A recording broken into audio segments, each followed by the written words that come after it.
Assalamualaikum warahmatullahi wabarakatuh. Perkenalkan, nama saya Dewi Masitoh dengan NIM 211020101096.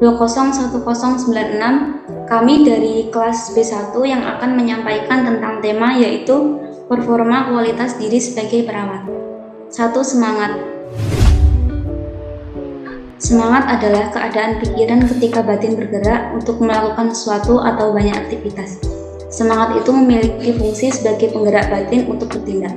Selain sebagai penyemangat, perawat juga sebagai pendidik, yaitu membantu pasien mempertinggi pengetahuan dalam upaya meningkatkan kesehatan dalam penyakit sesuai kondisi dan tindakan spesifik yang dilakukan pada pasien, keluarga, dan tim kesehatan lainnya, baik secara spontan saat interaksi maupun formal saat diskusi.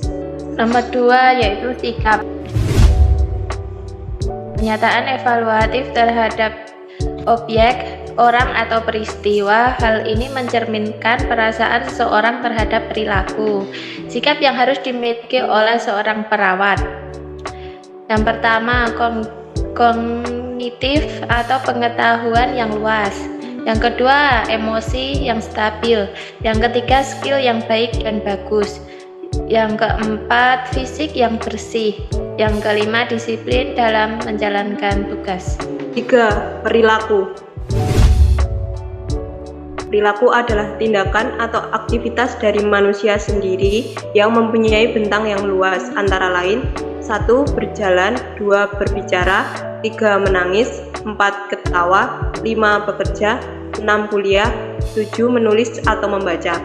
Perilaku perawat terhadap pasien atau klien yang baik, sopan, dan ramah harus menunjukkan kepada pasien dengan melayani penuh kesabaran dan sikap yang ramah kepada pasien agar tidak merasa jenuh atau kecewa nantinya.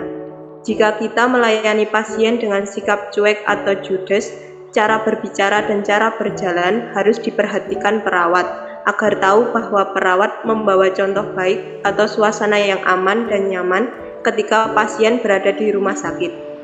4. Penampilan. Penampilan adalah segala sesuatu yang berhubungan dengan penampilan luar manusia yang mudah diamati dan dinilai oleh manusia lain.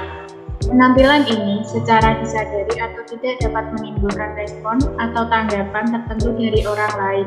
Kemudian, penampilan fisik seorang perawat. Yang pertama, perawat harus bersih. Perawat harus rapi dalam berpakaian berhias sehingga menjadi cantik dan tampan. Akan tetapi, berhias dengan sewajarnya saja. Memakai wewangian yang membuat nyaman dan tidak terlalu menyengat. Dan yang terakhir, selalu tersenyum dan bersikap ramah. Yang kelima, komunikasi. Komunikasi adalah proses di mana individu atau kelompok maupun organisasi menciptakan dan menggunakan informasi agar terhubung dengan lingkungan dan orang lain. Komunikasi dalam keperawatan disebut komunikasi terapeutik yang dilakukan seorang perawat pada saat melakukan intervensi keperawatan harus mampu memberikan khasiat terapi bagi proses penyembuhan pasien.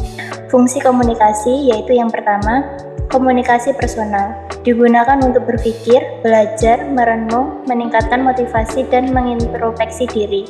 Yang kedua, komunikasi interpersonal, digunakan untuk meningkatkan hubungan interpersonal, menggali data atau masalah, menawarkan gagasan, memberi dan menerima informasi. Yang terakhir, komunikasi publik, digunakan untuk mempengaruhi orang banyak, menyampaikan informasi, menyampaikan perintah atau larangan kepada orang lain. Sekian yang dapat kami sampaikan. Mohon maaf jika ada kesalahan dalam tutur kata dan bahasa. Kami akhiri. Wassalamualaikum warahmatullahi wabarakatuh.